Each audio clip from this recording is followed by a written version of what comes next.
ఈరోజే మాఘ సోమవారం. ఎంతో పవిత్రమైన విశిష్టమైన రోజు. మాఘమాసము అంటే సూర్యుడికి ఎంతో ఇష్టమైన మాసం.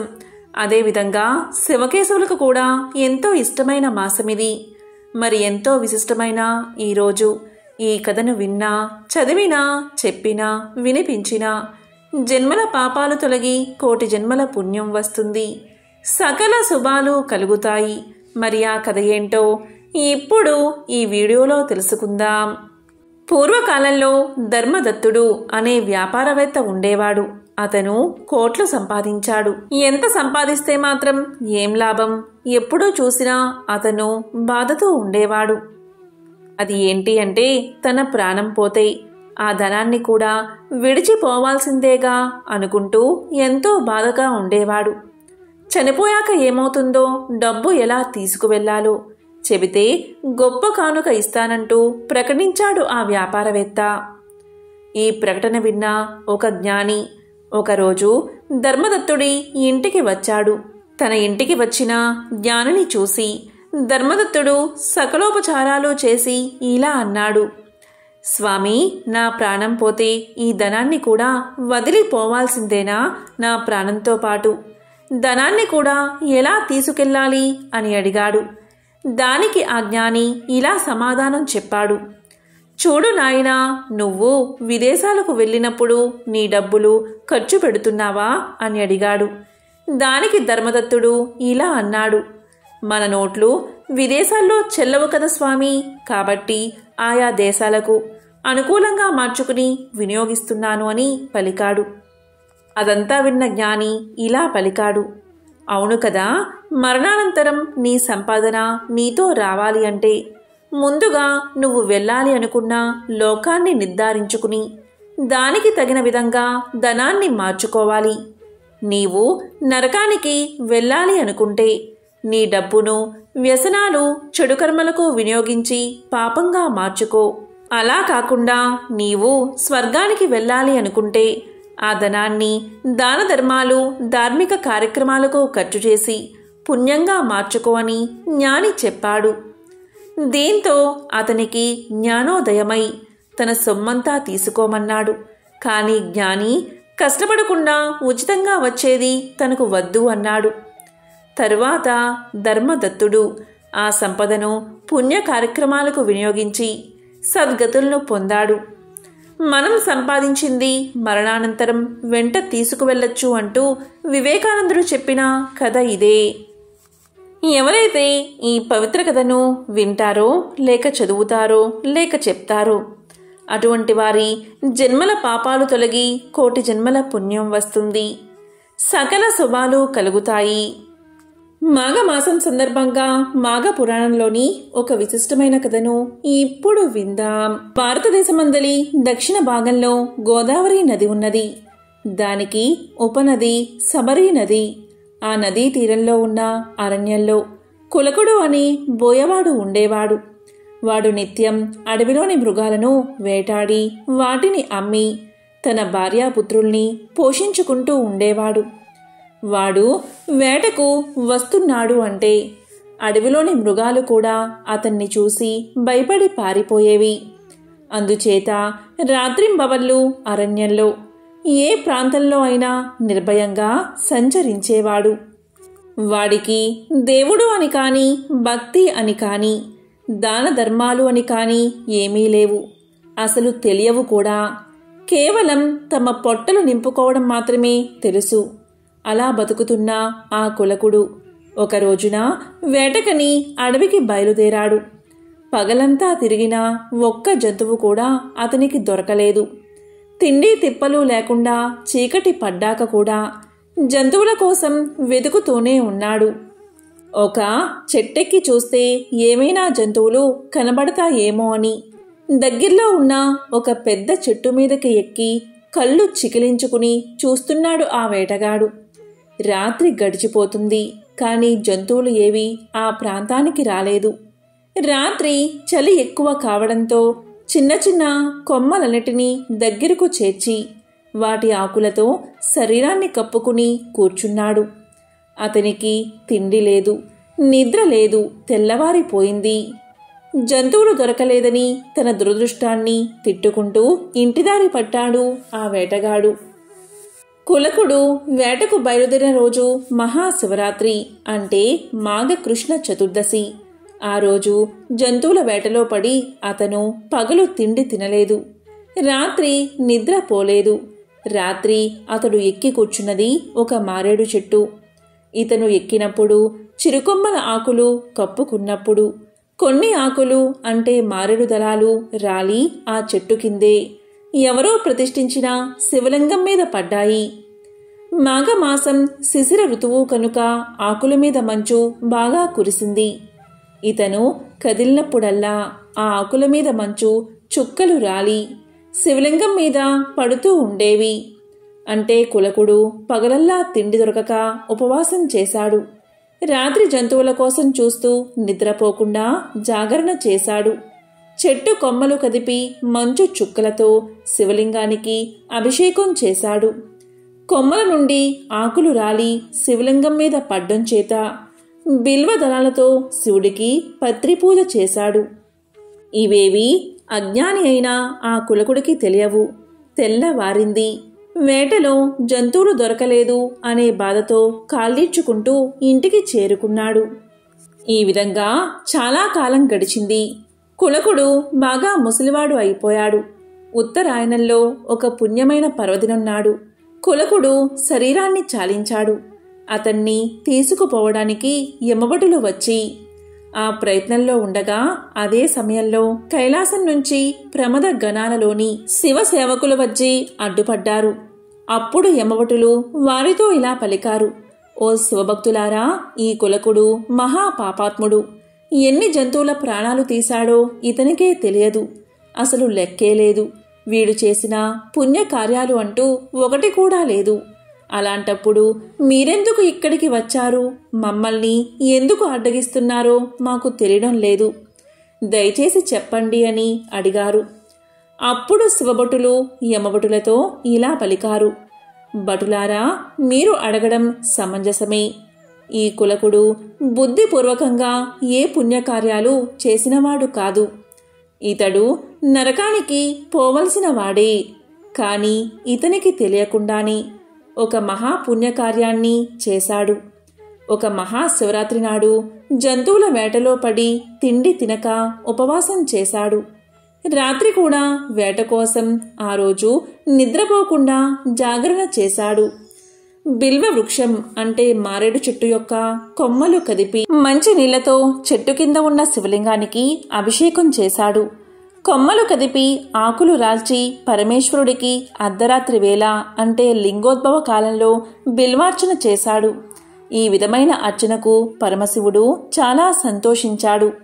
జ్ఞాని అయినా అజ్ఞాని అయినా ఇటువంటి పుణ్యకార్యాలు బుద్ధిపూర్వకంగా చేసినా తెలియక చేసినా వాటి ఫలితం వాటికి ఉండక మానదు.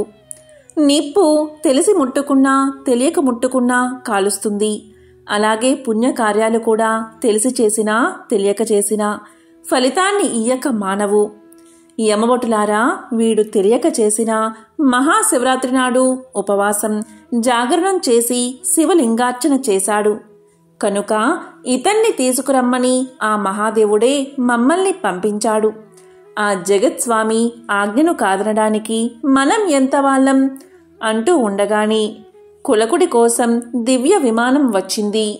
శివభటుల చేత సేవించబడుతూ ఆ దివ్య విమానాన్నెక్కి కులకుడు కైలాసంలో శివ సన్నిధానానికి చేరుకున్నాడు అని వశిష్ఠుడు దిలీపునికి మాఘమాసంలో కృష్ణ చతుర్దశి, అంటే మహాశివరాత్రి యొక్క మహత్యాన్ని వివరించి చెప్పాడు. మాఘ సోమవారం సందర్భంగా ఆ మహాశివుడికి సంబంధించిన విశేషమైన కథలను ఇప్పుడు ఈ వీడియోలో తెలుసుకుందాం. కర్ణాటకలో దక్షిణాన ఒక భక్తుడు ఉండేవాడు. అతని పేరు సుధర్ముడు. అతని తల్లికి వయసు పైబడుతూ ఉంటుంది. ఆమె కాశీకి వెళ్లి విశ్వనాథుడైన ఆ శివుని ఒడిలో చనిపోవాలని కోరుకుంటుంది. అప్పుడు ఆమె తన కొడుకుతో ఇలా పలుకుతుంది: సుధర్మ, దయచేసి నన్ను కాశీకి తీసుకెళ్ళు. నాకు వయసు పైబడుతుంది. నేనక్కడికి వెళ్లి చనిపోవాలి అనుకుంటున్నాను అని అంటుంది. అప్పుడు సుధర్ముడు ఇలా అనుకుంటాడు: నా తల్లి నా జీవితంలో ఎప్పుడూ కూడా నన్నేమీ కోరలేదు. ఒక్క కాశీకి మాత్రమే వెళ్ళాలని కోరింది. కాబట్టి తప్పనిసరిగా ఆమె కోరికను నేను నెరవేర్చాలి అనుకుంటాడు సుధర్ముడు. దీంతో సుధర్ముడు తన తల్లితో పాటు దక్షిణ కర్ణాటక నుంచి కాశీకి అడవుల గుండా నడుస్తూ సుదీర్ఘ ప్రయాణాన్ని మొదలు పెడతాడు. సుధర్ముడి తల్లి ముసలావిడ కావడంతో ఆమెకు సుస్థి చేస్తుంది. కాబట్టి సుధర్ముడు ఆమెను భుజాన వేసుకుని నడవడం మొదలు పెడతాడు. కొంత సమయానికి సుధర్ముడికి శక్తి క్షీణిస్తుంది. ప్రయాణాన్ని కొనసాగించడానికి అతనికున్న ఒకే ఒక్క మార్గం, శివ, ఈ ఒక్క ప్రయత్నంలో నన్ను ఓడిపోనివ్వద్దు. నా తల్లి నన్ను అడిగిన ఒకే ఒక్క కోరిక ఇది. దీన్ని నువ్వే నెరవేర్చాలి. నేను నా తల్లిని కాశీకి తీసుకెళ్ళాలి. మేము అక్కడికి వస్తున్నది నీకోసమే కదా, దయచేసి నాకు బలాన్ని ఇవ్వు అని వేడుకున్నాడు. అలా నడుస్తూ ఉండగా సుధర్ముడికి వెనుక నుంచి వస్తున్న ఒక ఎద్దుల బండి గంట శబ్దం వినిపించింది. ఆ పొగమంచులో నుండి ఒక ఒంటెద్దు బండి వస్తూ కనబడింది. కాని ఒంటెద్దు బళ్లను కేవలం చిన్నపాటి ప్రయాణాలకు మాత్రమే వాడతారు. అడవుల గుండా సాగే సుదీర్ఘ ప్రయాణాలకు ఎప్పుడూ కూడా జోడెద్దుల బండిని వాడతారు. కాని మనం బాగా అలసిపోయినప్పుడు ఈ చిన్న చిన్న వివరాలు అస్సలు పట్టించుకోము. ఎద్దుల బండి దగ్గరకు వస్తూ ఉంటుంది. కాని పొగమంచు వల్ల, ఇంకా బండిని నడిపేవాడు పూర్తిగా వస్త్రాలతో కప్పబడి ఉండడం వల్ల సుధర్ముడు ఆ నడిపే అతని ముఖం చూడలేకపోతాడు. అప్పుడు సుధర్ముడు ఇలా అంటాడు, మా అమ్మకి అస్సలు బాగోలేదు. ఖాళీగా ఉన్న మీ ఎద్దుల బండిలో మమ్మల్ని ప్రయాణం చేయనివ్వండి అని ప్రాధేయపడతాడు. అప్పుడు ఎద్దుల బండివాడు సరే అని తల ఊపుతాడు. ఇద్దరూ బండి ఎక్కుతారు. బండి ముందుకెళ్లడం ప్రారంభిస్తుంది. కొంత సమయం గడిచాక సుధర్ముడు అడవి మార్గంలో కూడా ఈ ఎద్దుల బండి ఎంతో మృదువుగా వెళ్లడం గమనిస్తాడు. అప్పుడు సుధర్ముడు కిందకి చూస్తే బండి చక్రాలు తిరుగుతూ ఉండవు. అవి ఆగిపోయి ఉంటాయి. అయినా సరే బండి వెళ్తూనే ఉంటుంది. అప్పుడు అతను ఎద్దువైపు చూస్తాడు. ఆ ఎద్దు కూర్చుని ఉంటుంది. అయినా సరే బండి వెళ్తూనే ఉంటుంది. అప్పుడు సుధర్ముడు బండి నడిపే అతని ముఖం వైపు చూస్తాడు. కేవలం వస్త్రాలు మాత్రమే కనబడతాయి. లోపల మనిషి ఉండడు. అప్పుడు సుధర్ముడు తల్లివైపు చూస్తాడు. అప్పుడు సుధర్ముడి తల్లి ఇలా పలుకుతుంది, మూర్ఖుడా, మనం ఆయన వద్దకు చేరేశాం. ఇక ముందుకెళ్లాల్సిన అవసరమే లేదు. ఇదే ఆ చోటు. ఇక నేను వెళ్తాను అని అక్కడే శరీరాన్ని వదిలేస్తుంది. ఆ ఎద్దు, బండి, ఇంకా నడిపే అతను అందరూ మాయమైపోతారు. ఇక సుధర్ముడు గ్రామానికి తిరిగొస్తాడు. అప్పుడు అందరూ కూడా ఇలా అంటారు, ఇతను చాలా త్వరగా వచ్చేశాడు. తన తల్లిని కాశీకి తీసుకుని వెళ్ళుండడు. తన్ని మధ్యలో ఎక్కడో వదిలేసి ఉంటాడు అని అనుకుంటారు. అందరూ కూడా సుధర్ముణ్ణి ఇలా ప్రశ్నిస్తారు, నీ తల్లిని నువ్వు ఎక్కడ వదిలేశావు అని అడుగుతారు. అప్పుడు సుధర్ముడు ఇలా సమాధానం చెప్తాడు, లేదు, మేం వెళ్లాల్సిన అవసరమే రాలేదు. ఆ మహాశివుడే మా కోసం వచ్చాడు అంటాడు. దానికి ఇరుగుపొరుగువారు ఇదంతా చెత్తవాగుడు అని పలుకుతారు. అప్పుడు సుధర్ముడు ఇలా చెప్తాడు, మీరేమనుకుంటున్నారు అనేది నాకు అనవసరం. ఆ మహాశివుడే మా కోసం వచ్చాడు. నా జీవితం వెలిగించబడింది. నా మనస్సాక్షికి ఇది తెలుసు. మీకు అది తెలియకపోతే అది మీ సమస్య అంటాడు. అప్పుడు ఇరుగుపొరుగువారు, అయితే మాకు ఆయన నిజంగా నీకోసం వచ్చాడు అనడానికి, నిజంగా నువ్వు ఆయన్ని చూశావు అనడానికి మాకు ఏదో ఒక రుజువు చూపించు అంటారు. అప్పుడు సుధర్ముడు, అదంతా నాకు తెలియదు. ఎందుకంటే నేను ఆయన్ని చూడలేదు. నేను కేవలం ముఖంపై ఉండే వస్త్రాన్ని మాత్రమే చూశాను. లోపల ముఖం కనబడలేదు. అక్కడ ఏమీ లేదు అని సమాధానం చెప్తాడు. అప్పుడు ఉన్నట్టుండి అందరూ కూడా ఈ వ్యక్తి అంటే సుధర్ముడు మాయమైపోవడాన్ని గమనిస్తారు. వాళ్లకు కేవలం సుధర్ముడి వస్త్రాలు మాత్రమే కనబడతాయి. తర్వాతి కాలంలో సుధర్ముడు గొప్ప ముని అవుతాడు. సుధర్ముడు ఎక్కడికి వెళ్ళినా సరే అందరూ ఆయన్ని శూన్యముఖంగా గుర్తించేవారు. ఇదంతా ఆ మహాశివుడి మాయ. భక్తుల కోసం తానే స్వయంగా దిగివచ్చాడు మహాశివుడు. ఎంతో పవిత్రమైన విశేషమైన ఈ కథను విన్నా, చదివినా, చెప్పినా, వినిపించినా శివ సాయుధ్యం లభిస్తుంది. ఇక మహాశివుడికి సంబంధించిన మరొక కథను ఇప్పుడు తెలుసుకుందాం. మైసూరు నుంచి 16 కిలోమీటర్ల దూరంలో మల్లా అని ఒక శివభక్తుడు ఉండేవాడు. ఇతను ఏ సాంప్రదాయానికి గాని లేదా మనకి తెలిసిన ఏ ఆధార విధానానికి కానీ ధ్యాన విధానానికి కానీ చెందినవాడు కాదు. కానీ మల్లకు బాల్యం నుంచి కూడా కళ్ళు మూసుకున్నాడంటే అతనికి కనబడేది ఆ శివుడి రూపమే. బహుశా అతనికి భక్తుడు అనే పదం సరిపోదేమో. అతనిలా కొన్ని లక్షల మంది ఉన్నారు. వాళ్ళందరూ శివుడి బందీలు. వాళ్లకు వేరే ఎంపిక లేదు. మల్లకి శివుడి గురించి ఏమీ తెలియదు. అతను ఎటువంటి పని కానీ కల్ని కానీ నేర్చుకోలేదు. ఎవరినైనా ఆపి తమ దగ్గర నుంచి తనకు కావాల్సింది తీసుకోవడం తప్పని మల్లకు ఎప్పుడూ అనిపించలేదు. అందుకే ప్రతి ఒక్కరూ మల్లని బందిపోటు అని పిలిచేవారు. ప్రజలకి ఉన్న ఏకైక అరణ్య మార్గంలో అతను నిత్యము కూడా బందిపోటు దొంగతనాలకు పాల్పడుతూ ఉండేవాడు. మల్లా అలా బెదిరించి లాక్కునే చోటు కల్లన మూలై అని ప్రసిద్ధి చెందింది. కల్లన మూలై అంటే ఆ దొంగ యొక్క ప్రదేశమని. మొదట్లో అందరూ కూడా మల్లను శపించేవారు.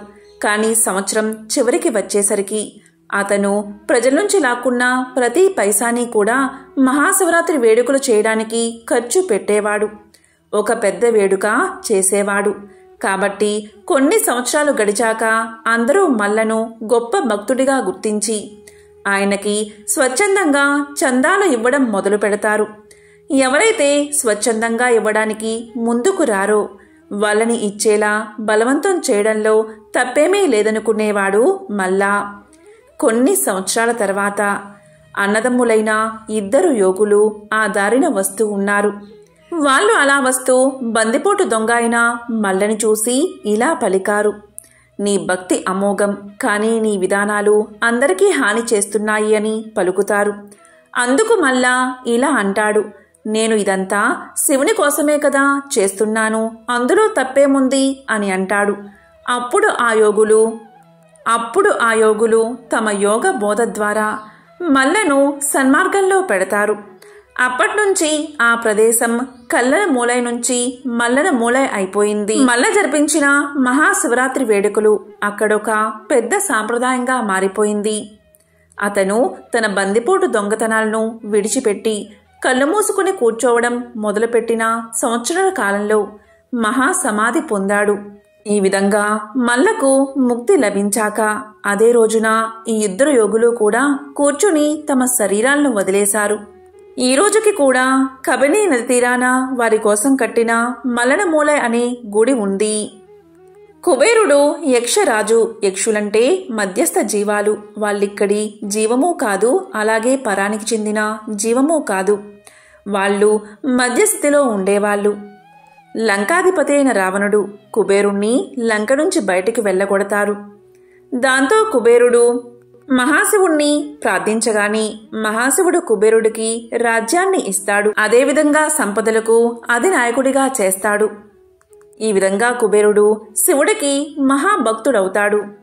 ఒకరోజు కుబేరుడు శివుని దగ్గరకు వచ్చి, మహాశివ, నీకు ఏం చెయ్యమంటావో చెప్పు, నేను నీకు ఏదొకటి చెయ్యాలి అనుకుంటున్నాను అంటాడు. అప్పుడు శివుడు ఇలా పలుకుతాడు: ఓహో, నువ్వు నా కోసం ఏం చెయ్యలేవు. నా కోసం నువ్వు ఏం చెయ్యగలవు? నాకు ఏమీ అక్కర్లేదు, నేను బాగానే ఉన్నాను అని చెబుతాడు. తరువాత గణపతిని చూపుతూ ఇలా అంటాడు శివుడు: నా కుమారుడు గణపతికి ఎప్పుడూ ఆకలి వేస్తూనే ఉంటుంది. అతన్ని తీసుకెళ్లి బాగా భోజనం పెట్టు అంటాడు మహాశివుడు. దానికి కుబేరుడు, అలాగే మహాశివ, అది నాకసలు సమస్యే కాదు అని గణపతిని భోజనానికి తీసుకువెళ్తాడు. కుబేరుడు గణపతికి భోజనం వడ్డిస్తాడు. గణపతి తింటూనే ఉంటాడు.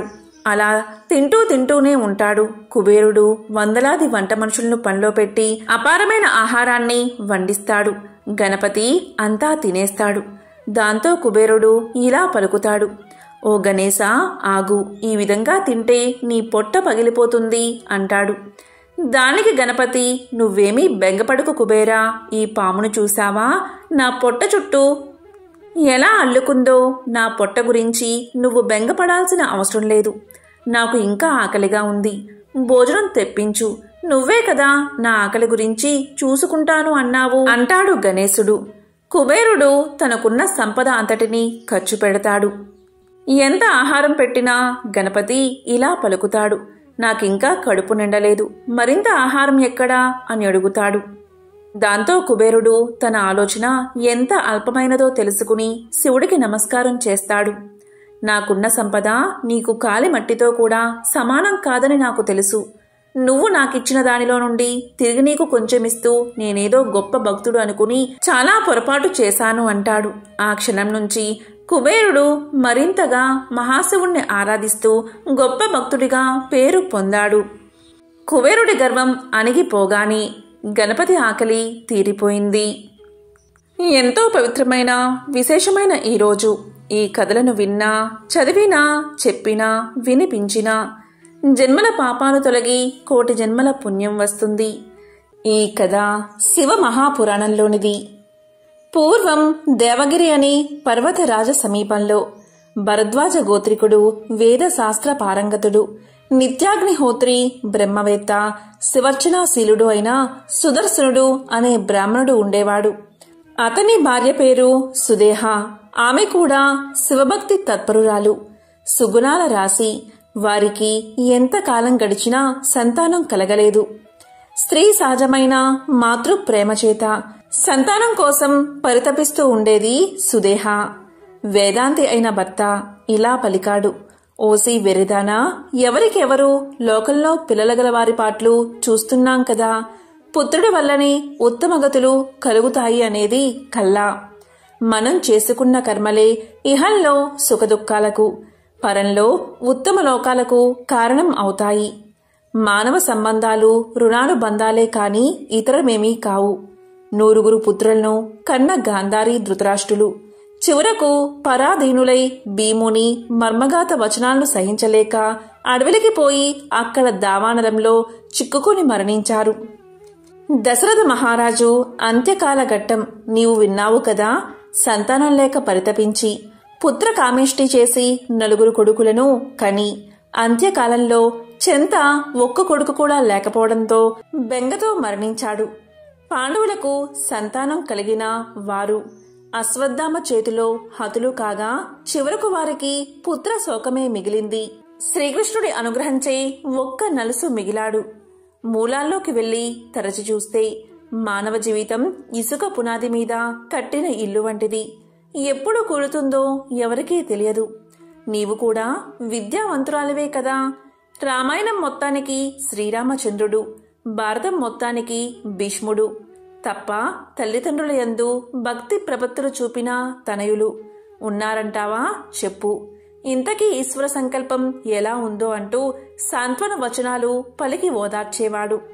ఆ దంపతులు సంతానం కొరకు చేసిన ప్రయత్నాలన్నీ వ్యర్థం కాగా ఒక రోజున సుదేహ ముఖ్యంగా పుత్ర సంతాన కాంక్షను అతిక్రమించలేక భర్తను ద్వితీయ వివాహానికి ప్రోత్సహించింది. దానివల్ల వచ్చే అనర్థాలను సుధర్ముడు ఆమెకు ఎన్నో విధాలా చెప్పి చూశాడు. కాని అవి ఆమె చెవికి ఎక్కలేదు.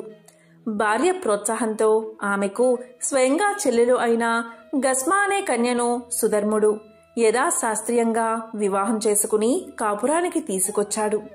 ఆమె కూడా తీవ్రమైన శివభక్తి తత్పరాలు కనుక ఆ ముగ్గురు నిత్యం శివారాధనలో మునిగి తేలుతూ శివుని కథల్నే చెప్పుకుంటూ నృత్య గీత వినోదాలతో పొద్దు పుచ్చుతూ సంతోషంతో కాలక్షేపం చేసుకుంటూ వచ్చారు. ప్రతి నిత్యం పార్థివ లింగార్చన అనంతరం ఆ నిర్మాల్యాన్ని గస్మా సమీపముందున్న చెరువులో విసర్జిస్తూ వచ్చింది. ఇలా కొంతకాలం గడవగా శంకర అనుగ్రహించే గస్మా నెలతప్పింది. ఆమెకు అక్కగారైన సుదేహ దాసిదానికంటే ఎక్కువగా సేవలు చేస్తూ వచ్చింది. క్రమంగా గర్భం వృద్ధి చెంది నెలలు నిండగా ఒక శుభలగ్నంలో సౌభాగ్య రేఖావళి యుక్తుడు తేజస్శాలి అయిన కుమారుని కన్నది గస్మా. చంద్రోదయానికి పాలసముద్రం ఉప్పొంగినట్లు పుత్రోదయంతో కుటుంబ సభ్యులు, బంధువులు, ఇరుగు పొరుగు వారు అందరూ ఉప్పొంగిపోయారు. ఉయ్యాల తొట్టెలోని బాలుడి బోసినవ్వులకు ఇంట్లోని వారంతా ఇంతెంత అనరాని ఆనందాన్ని పొందారు. బాలుడు పెరిగి పెద్దవాడవుతున్నాడు. అతి చంచలమైన మనసు యొక్క వ్యాపారం కోతి చేష్టల వంటిది కదా. దేని మీదకు దూకుతుందో తెలియదు. ద్వేషం అనేది బుద్ధికి పుట్టిన కుష్టు వంటిది. బాలుడు పెరిగి పెద్దవాడయ్యే కొలది సుదేహ మనసులో ద్వేషం కూడా అధికం కాజొచ్చింది. అంతవరకు శీతల ప్రసన్నంగా ఉన్న ఆమె హృదయం ద్వేషాగ్ని జ్వాలలతో కొలిమి తిత్తిలా మండొచ్చింది. కాలం గడుస్తుంది. కుమారుడికి యుక్త వయసు వచ్చింది. అనుకూలవతి అయిన కన్యతో వివాహాన్ని జరిపించారు. నూతన వధూవరులు సుదేహను అన్ని విధాలా అత్తగారి వల్లే ఆదరిస్తూ వచ్చారు. అయినా ఆమె ద్వేషం చల్లారలేదు. అంతఃకరణ మాలిన్యం తొలగలేదు. దుష్టులైన వారికి కార్యాకార్య విచారణ, ఉచితానుచిత వివేకం ఉండవు కదా. మానవుల్లో కూడా తామస గుణాధిక్యత కలిగి జీవించే మనుషులు సత్వగుణాధిక్యత గల తాపసులను బాధించి తాము ఆనందాన్ని పొందుతారు. సుదేహ మనసులో ద్వేషం రోజురోజుకు అధికం కాజొచ్చింది. అణుచుకోలేకపోయింది. వివేకాన్ని కోల్పోయింది. నేత్రరోగి సూర్యకాంతిని చూసి ఓర్వలేనట్టు రతి మన్మధుల వలె ఉన్న ఆ నూతన దంపతులను చూసి కళ్ళల్లో నిప్పులు పోసుకుంది. ముఖ్యంగా సుబ్రహ్మణ్య స్వామిలా ఉన్న గస్మ కుమారుణ్ణి కడతేరిస్తే తప్ప తనకు మనశ్శాంతి ఉండదని నిశ్చయించుకుని ఒక నిశీదిలో మాయోపాయంచే కడతేర్చి శవాన్ని చెరువులో పారవేసి ఏమీ ఎరగని దానివలే ఇంటికి వచ్చి పడుకుంది. ఉదయమే ఇంట్లోని వారు లేచి రక్తసిక్తమైన శయ్యను చూసి కుమారుడు కనిపించకపోయేసరికి హతాశులై దుఃఖించారు.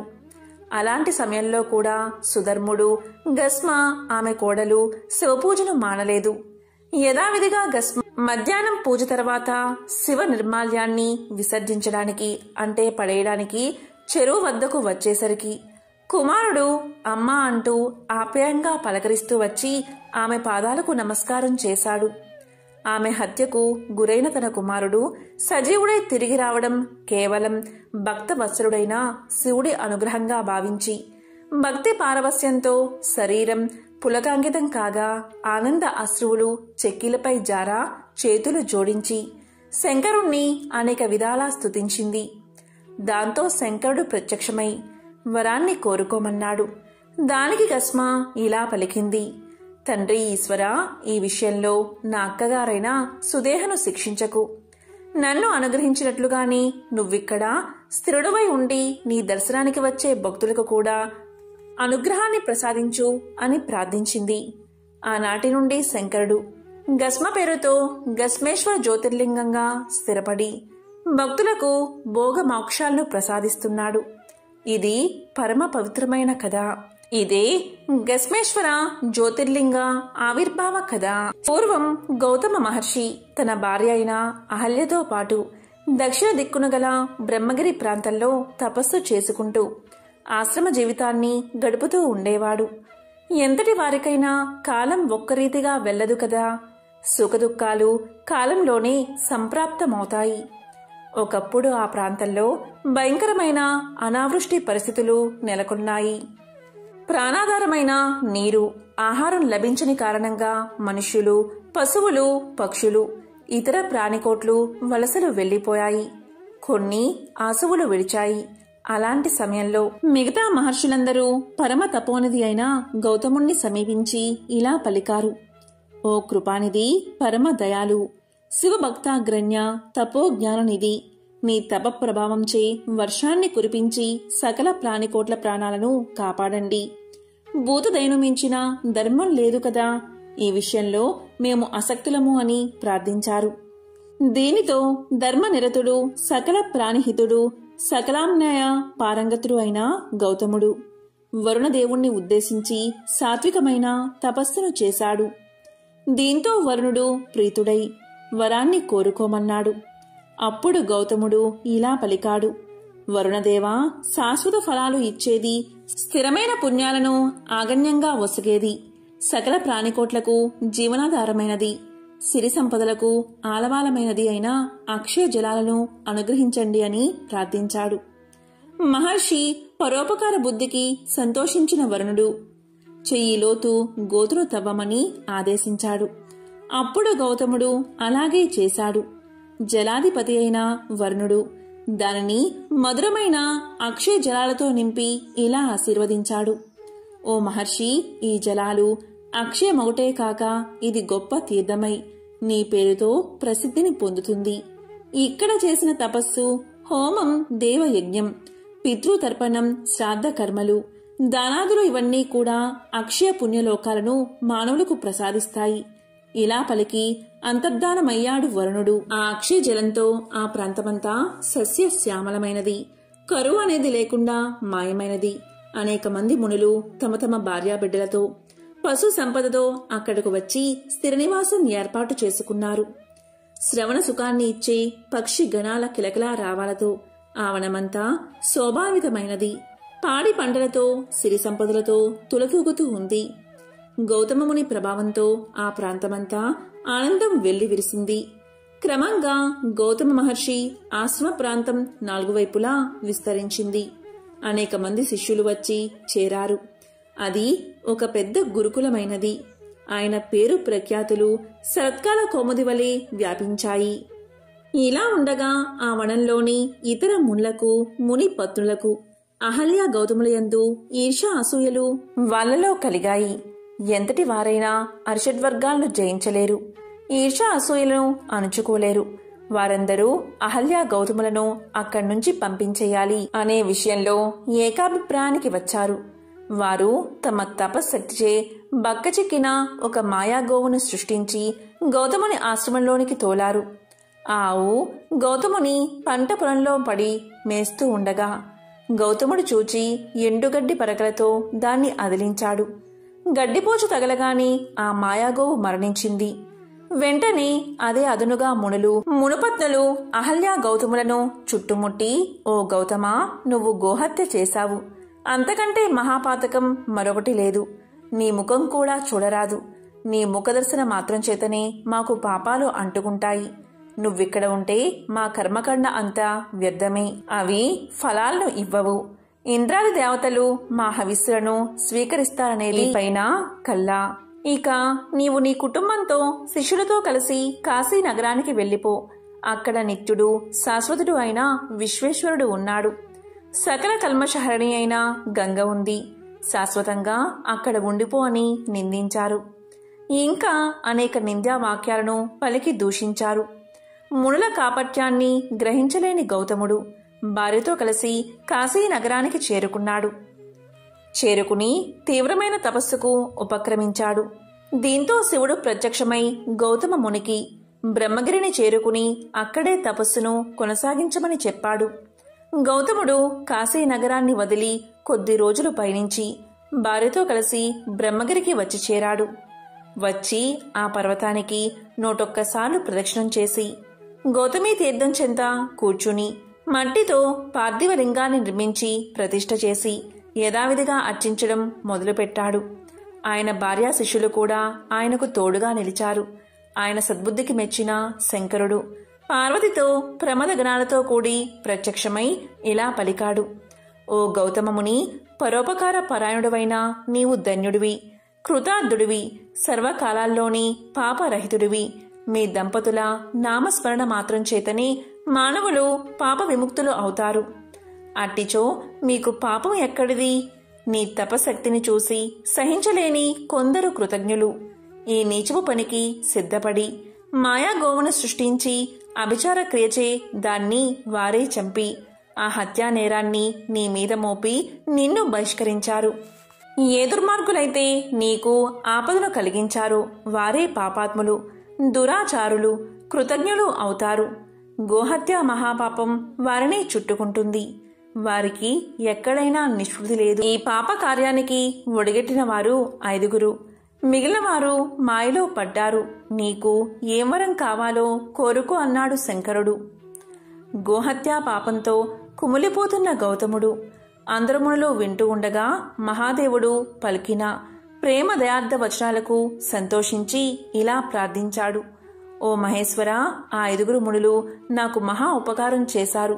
వారలా చేసి ఉండకపోతే నీ దర్శనం నాకు లభించి ఉండేది కాదు కదా. నాకింత మహద్భాగ్యాన్ని కలిగించిన వారు ధన్యులు. నీ శిరస్సు మీది గంగను ఇక్కడ విడిచి లోకోపకారం చెయ్యి. నేనింతకంటే కోరేదేదీ లేదు అని పలకగానే భక్తవత్సలుడైన గంగాధరుడు సంతోషించి తన జటాజూటమునందలి గంగను అక్కడ విడిచి దానికి పుష్కర ప్రభావాన్ని కల్పించాడు. దేవతలు మరియు అక్కడి శివభక్తులైన మునుల కోరికచే తానక్కడ త్రయంబకేశ్వర నామంతో జ్యోతిర్లింగ స్వరూపంగా ఉండిపోయాడు. గౌతముణ్ణి శంకరుడు ఇలా ఆశీర్వదించాడు.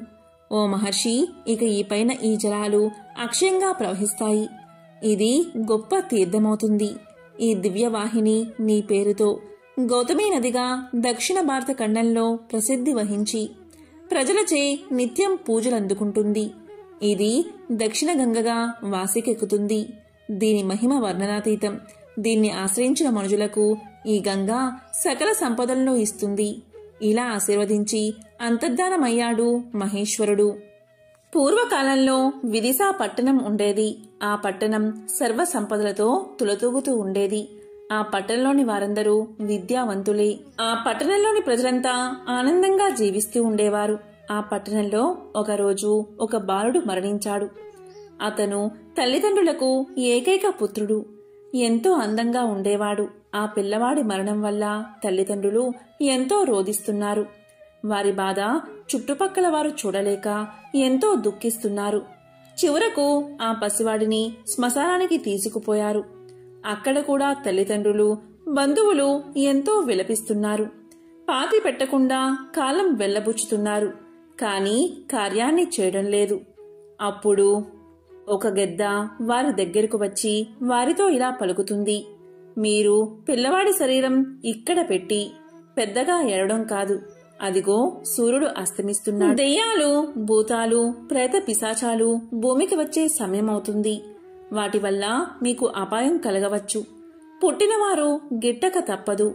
మరణించిన వారి వెంట జీవించిన వారు పోరు కదా. జనన మరణాలు ప్రాణులకు సహజం.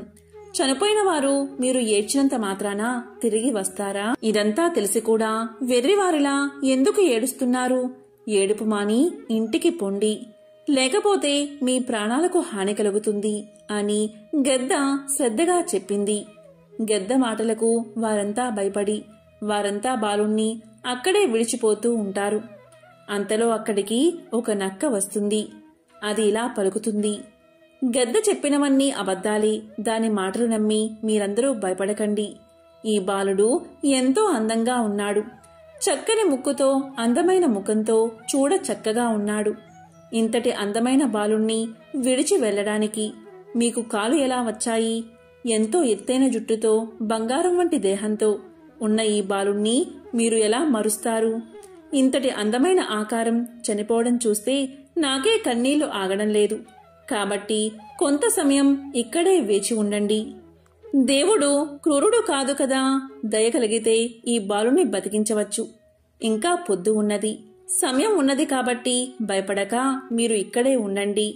దయామయుడైన ఆ మహాశివుణ్ణి భక్తితో ప్రార్థించండి. అలా చేస్తే మీ పని ఫలిస్తుందని నక్క వారితో చెప్పింది. నక్క మాటలకు వారందరికీ ప్రాణం లేచినట్లు అయ్యింది. ఎంతో ఆశతో ఆ బాలుడి చుట్టూ కూర్చున్నారు. చేతులు బాలుడి దేహంపై పెట్టి నిమురుతున్నారు. భగవంతుణ్ణి ధ్యానిస్తూ కూర్చుని ఉన్నారు. ఆ బాలుణ్ణి తలుచుకుంటూ ఏడుస్తున్నారు. గెద్ద మళ్లీ వారి వైపు చూసి ఇలా పలికింది. మీరు వెర్రివారి వలె ఉన్నారు. నక్క టక్కరిది, బుద్ధి లేనిది, శవం వికృతమైనది. శవం కలతప్పింది. ప్రాణం తిరిగి రావడం అస్సలు జరగదు. యముడు చాలా గటికుడు, మూర్ఖుడు. మీరు ఎంత ఏడ్చినా అతని మనసు కరగదు.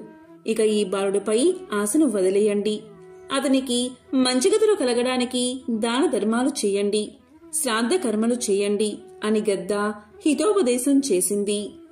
గద్ద ఇలా చెప్తూ ఉండగా నక్కదాని మాటలకు అడ్డం వచ్చి ఇలా మొదలుపెట్టింది. ఈ గద్ద మాటలు శుద్ధ అబద్ధాలు. గద్ద మనసు క్రూరమైనది. దానికి ఏది వస్తే అదే మాట్లాడుతుంది. ఏ సమయంలో ఏం జరుగుతుందో ఎవరికి తెలుసు కనుక దయచేసి బాలుణ్ణి వదిలి వెళ్ళకండి. ఏ సమయంలో ఏం జరుగుతుందో ఎవరికీ తెలియదు కాబట్టి ఆ మహాశివుణ్ణి ప్రార్థించండి.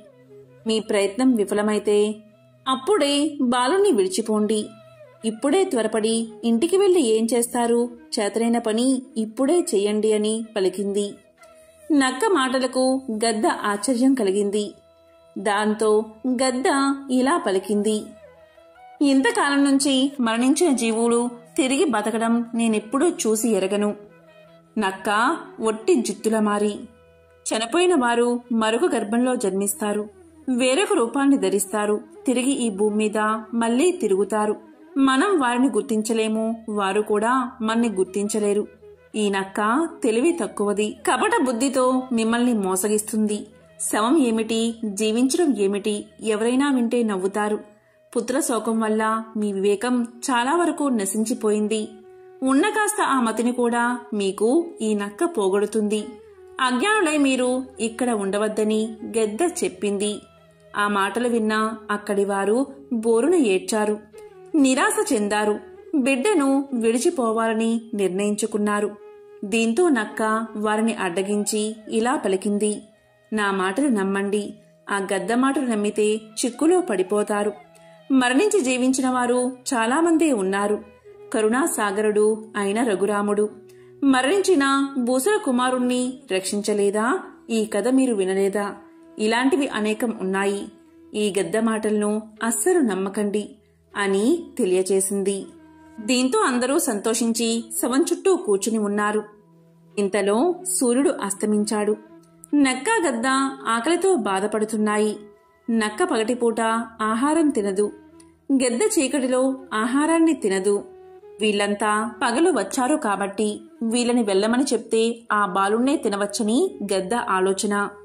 ఇక నక్క వీరు వెళ్తే పగలే ఆ బాలుణ్ణి గద్ద ఆరగించి తనకు చీకటి పడ్డాక ఆహారం లేకుండా చేస్తుందని తనకు వచ్చిన మాటలు చెబుతూ వారిని వెళ్లకుండా చేసింది.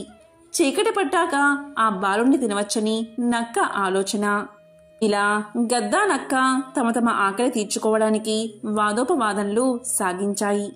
ఇక బాలుడి బంధువులు దుఃఖం వల్ల మతి భ్రమించి ఉన్నారు. వారికి ఈ కపట తంత్రాలు అర్థం కాలేదు. ఇక సూర్యుడు అస్తమించాక శ్మశాన భూమిలో సంచరించడానికి శంకరుడు విచ్చేశాడు.